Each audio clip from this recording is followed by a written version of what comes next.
दोस्तों, स्वागत है आपका अपना YouTube channel LK Jha classes में।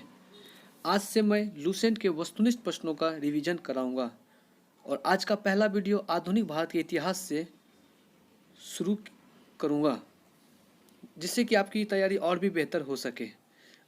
और आज का मेरा पहला चैप्टर होगा ब्रिटिश सत्ता का विस्तार बंगाल, मैसूर, पंजाब आदि के संदर्भ में। आज का मेरा पहला प्रश्न है, सूची 1 को सूची 2 से सुमेलित कीजिए। सूची 1 में घटना दी गई है, जबकि सूची 2 में बंगाल का तत्कालीन गवर्नर। प्लासी का युद्ध 1757, द्वैत शासन लागू 1765 से 72, बक्सर का युद्ध 1764, बंगाल अकाल 1770। अगर इस हिसाब से देखा जाए तो प्लासी के युद्ध के समय बंगाल के गवर्नर रॉजर ड्रैक थे। द्वैत शासन लागू होने के समय बंगाल के गवर्नर रॉबर्ट क्लाइव थे। और बक्सर युद्ध 1764 के समय बंगाल गवर्नर वेंसीटाट और बंगाल अकाल 1770 में बंगाल के तत्कालीन गवर्नर कार्टियर थे। तो इस हिसाब से हमारा ऑप्शन नंबर ए सही होगा। 1, 2, 3, 4। चलते हैं हम अगले प्रश्न पे।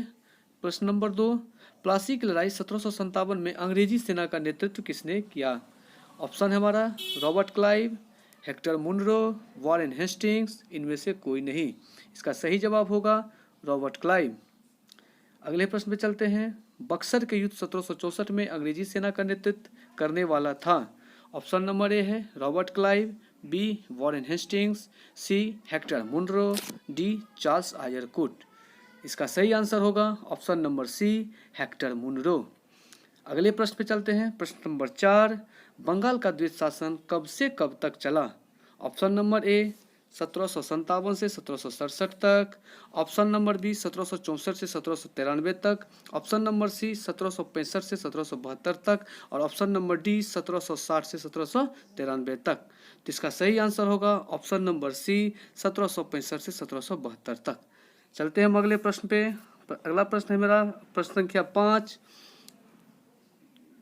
वर्ष 1798 में लॉर्ड वेलेस्ली द्वारा प्रस्तावित सहायक संधि को स्वीकार करने वाला सबसे पहला भारतीय शासक था। ऑप्शन नंबर ए है अवध का नवाब, बी में हैदराबाद का निजाम, सी कर्नाटक का नवाब और डी मैसूर का राजा। तो इसका सही आंसर होगा हैदराबाद का निजाम। क्वेश्चन नंबर 6, भारत का प्रथम गवर्नर जनरल वो वायसराय था। Option number A Lord Hastings, option number B Lord Canning, option number C Lord Minto और option number D Lord Curzon. तो इसका सही आंसर होगा लॉर्ड कैनिंग। चलते हैं हम अगले प्रश्न पे। प्रश्न संख्या 7, तीसरे आंग्ल मैसूर युद्ध को रोकने के लिए टीपू सुल्तान ने अंग्रेजों के साथ कौन सी संधि की? ऑप्शन नंबर ए मंगलौर की संधि, ऑप्शन नंबर बी श्रीरंगपट्टनम की संधि, ऑप्शन नंबर सी मैसूर की संधि और ऑप्शन नंबर डी बिदनूर की संधि। तो इसका सही आंसर होगा ऑप्शन नंबर बी श्रीरंगपट्टनम की संधि। दोस्तों, मैं बता दूं कि अंग्रेज और मैसूर के बीच आंग्ल मैसूर युद्ध के नाम से जिसे जाना जाता है 4 युद्ध लड़ी गई थी। पहला युद्ध 1767 से 1769 के बीच, दूसरा युद्ध 1780 से 84 के बीच, तीसरा आंग्ल मैसूर युद्ध 1790 से 92 के बीच और चतुर्थ आंग्ल मैसूर युद्ध 1799 में, जिसके तहत 3 संधियाँ हुई थी। प्रथम आंग्ल मैसूर युद्ध के समय मद्रास की संधि 1769 में, द्वितीय आंग्ल मैसूर युद्ध के समय मंगलौर की संधि 1784 में और तृतीय आंग्ल मैसूर युद्ध के समय श्रीरंगपट्टनम की संधि 1792 में हुई थी। हम अगले प्रश्न पे चलते हैं। प्रश्न संख्या 8, राज्य हड़प नीति जब्ती सिद्धांत डॉक्ट्रिन ऑफ लैप्स किसके द्वारा लागू की गई थी? हमारा ऑप्शन है option number A Hastings, option number B Canning, option number C William Bentinck और ऑप्शन नंबर डी डलहौजी। इसका सही आंसर होगा लॉर्ड डलहौजी। हमारा अगला प्रश्न है, किस सिख गुरु ने फारसी में जफरनामा लिखा था? Option number A Guru Hari Rai, option number B Guru Hari Kishan, option number C Guru Gobind Singh और option number D Guru Tegh Bahadur. तो इसका सही आंसर होगा option number C Guru Gobind Singh. गुरु गोविंद सिंह का जन्म 1666 ईस्वी में पटना साहिब में हुआ था। ये सिख के अंतिम और 10वें गुरु थे। हमारे प्रश्न संख्या 10वीं है, भारत में डाक व्यवस्था शुरू करने वाले ब्रिटिश गवर्नर जनरल था। हमारा option number A Lord Dalhousie, option number B Lord Wellesley, option number C Lord Auckland और option number D Lord Bentinck. तो इसका सही आंसर होगा option number A Lord Dalhousie. Lord Dalhousie के शासनकाल में ही हमारे देश में पहली बार डाक तार सेवा शुरू की गई थी और 16 अप्रैल 1853 को पहली बार रेल सेवा भी जारी की गई थी। हमारा अगला प्रश्न है प्रश्न संख्या 11, किस सिख गुरु ने गुरु नानक की जीवनी लिखी थी? हमारा ऑप्शन है option number A Guru Angad Dev, option number B Guru Ramdas, option number C Amardas और ऑप्शन नंबर डी गुरु अर्जुन देव। इसका सही आंसर होगा ऑप्शन नंबर डी गुरु अर्जुन देव। सिख के 5वें गुरु गुरु अर्जुन देव ने गुरु नानक की जीवनी लिखी थी। अगला प्रश्न है प्रश्न संख्या 12, सिखों के सैन्य संप्रदाय खालसा पंथ का प्रवर्तन किसने किया? ऑप्शन ए हरराम, बी हरकिशन, सी गोविंद सिंह और डी गुरु तेग बहादुर। इसका सही आंसर होगा गुरु गोविंद सिंह। गुरु गोविंद सिंह ने 1699 में खालसा पंथ की स्थापना किया था। गुरु गोविंद सिंह ने ही पाहुल प्रणाली की भी शुरुआत की थी। हमारा अगला प्रश्न है प्रश्न संख्या 13, 1757 में सिराजुद्दौला द्वारा किसके द्वारा पराजित किया गया? इसका ऑप्शन है A Canning, B Hasting, C Clive और डी कॉर्नवालिस। तो इसका सही आंसर होगा option number C Robert Clive. हमारा अगला प्रश्न है प्रश्न संख्या 14, निम्नलिखित में से किस किस ने लॉर्ड वेलेजली के साथ सहायक संधि पर हस्ताक्षर किए? ऑप्शन ए हैदराबाद के निजाम, अवध के नवाब, मैसूर के राजा और ऑप्शन नंबर 4 बंगाल के नवाब। इसका सही आंसर क्या होगा? ऑप्शन नंबर डी यानी हैदराबाद के निजाम, अवध के नवाब और मैसूर के राजा। हमारा अगला प्रश्न है प्रश्न संख्या 15, निम्नलिखित में से सिख गुरुओं का सही कालक्रम क्या है? Option number A Nanak Dev, Ramdas, Amardas, Angad Dev, option number B Tegh Bahadur, Ramdas, Arjun Dev, Govind Singh, option number C Guru Nanak, Angad Dev, Arjun Dev, Amardas और option number D Amardas, Ramdas, Arjun Dev, Tegh Bahadur. तो इसका सही आंसर होगा option number D Amardas, Ramdas, Arjun Dev, Tegh Bahadur. Sikh के कुल 10 गुरु थे। प्रथम गुरु नानक देव, दूसरे अंगद देव जिसे लाहना के नाम से भी जाना जाता था, तीसरे अमरदास, चौथे रामदास, पाँचवें अर्जुन देव, छठे हरगोविंद, सातवें हरराय, हरकिशन, तेग बहादुर और गुरु गोविंद सिंह। हमारा अगला प्रश्न है प्रश्न संख्या 16, सुगौली की संधि 1816 ईस्वी किनके बीच संपन्न हुई थी? हमारा ऑप्शन है एक नंबर ईस्ट इंडिया कंपनी और Nepal, option B East India Company और Mithila, option number C East India Company और अवध और ऑप्शन नंबर डी अवध का नवाब और नेपाल। इसका सही आंसर होगा ऑप्शन नंबर ए ईस्ट इंडिया कंपनी और नेपाल। सुगौली के संधि के समय बंगाल के गवर्नर जनरल लॉर्ड हेस्टिंग थे। इस संधि के तहत नेपाल के अमर सिंह थापा को अंग्रेज के सामने आत्मसमर्पण करना पड़ा। हमारा अगला प्रश्न है प्रश्न संख्या 17, टीपू सुल्तान की मृत्यु 1799 में कहाँ हुई थी? ऑप्शन ए मैसूर में, ऑप्शन बी कुर्ग में, ऑप्शन सी श्रीरंगपट्टनम में और ऑप्शन डी वांडीवास में। इसका सही आंसर होगा ऑप्शन नंबर सी श्रीरंगपट्टनम में। हमारा अगला प्रश्न है प्रश्न संख्या 18, हड़प नीति डॉक्ट्रिन ऑफ लैप्स के अंतर्गत कौन से भारतीय राज्य कब्जे में किए गए थे?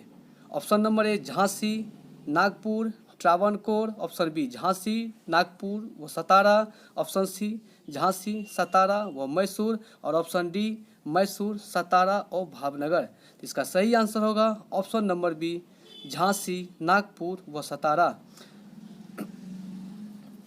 हड़प नीति के तहत लॉर्ड डलहौजी के द्वारा भारतीय राज्य को अंग्रेजी राज्य में शामिल किया गया था, जिसके तहत सबसे पहले सतारा को 1848 में, जैतपुर, संभलपुर 1849 में, बाघाट 1850 में, उदयपुर 1852, झांसी 1853, नागपुर 1854। उसके बाद कुशासन के आधार पर अवध को 1856 में अंग्रेजी राज्य में शामिल किया गया। हमारा अगला प्रश्न है प्रश्न संख्या 19,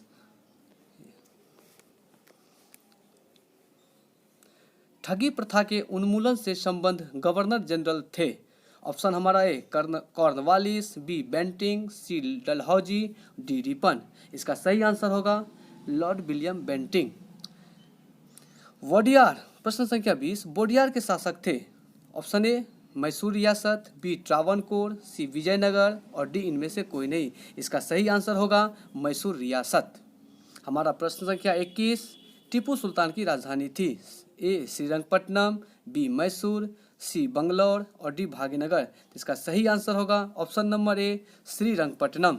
हमारा अगला प्रश्न है प्रश्न संख्या 22, क्लाइव को बंगाल का गवर्नर बनाया गया? Option number A 1756, option number B 1757, option number C 1758, option number D 1759। इसका सही आंसर होगा ऑप्शन नंबर सी 1758। हमारा अगला प्रश्न है प्रश्न संख्या 23। भारत का प्रथम गवर्नर जनरल था? प्रश्न option number A Warren Hastings, option number B Cornwallis, option number C William Bentinck, option number D Lord Canning. तो इसका सही आंसर होगा option number C William Bentinck. हमारा अगला प्रश्न है प्रश्न संख्या 24। द्वैध शासन नीति को किसने समाप्त किया था? Option number A Lord Mountbatten, option number B Curzon, C Warren Hastings, option D Lord Ripon. तो बंगाल में द्वैध शासन की शुरुआत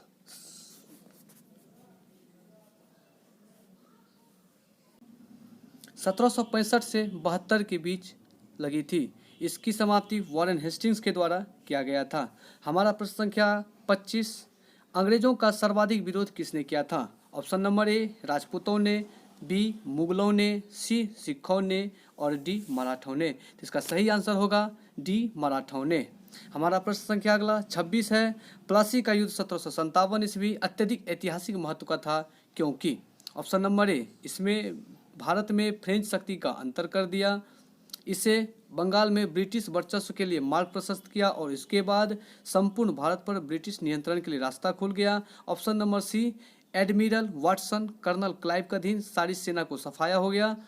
ऑप्शन नंबर डी सिराजुद्दौला के खिलाफ सभी विश्वासघाती मारे गए। इसका सही आंसर होगा ऑप्शन नंबर बी इसने बंगाल में ब्रिटिश वर्चस्व के लिए मार्ग प्रशस्त किया और उसके बाद संपूर्ण भारत पर ब्रिटिश नियंत्रण के लिए रास्ता खुल गया। हमारा अगला प्रश्न है प्रश्न संख्या 27।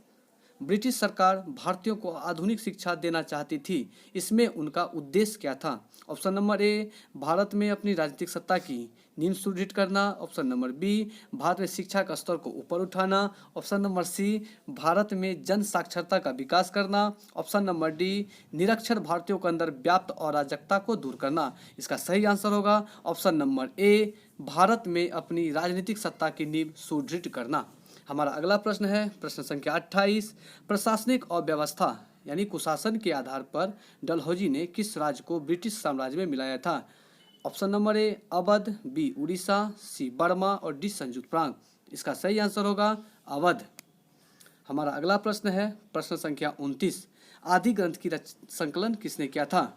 Option number A Guru Nanak, B Guru Ramdas, सी गुरु अर्जुन और डी गुरु गोविंद सिंह। इसका सही आंसर होगा गुरु अर्जुन ने किया था।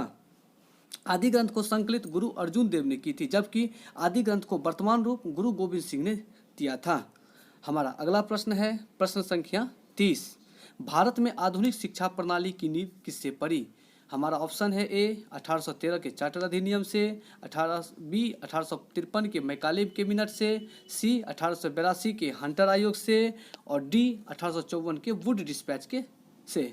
इसका सही आंसर होगा ऑप्शन नंबर बी 1835 के मैकाले मिनट से। हमारा अगला प्रश्न है प्रश्न संख्या 31। निम्नलिखित का सही कालानुक्रम क्या है? एक में Robert Clive, B Vansittart, C Warren Hastings, D कर्टियर।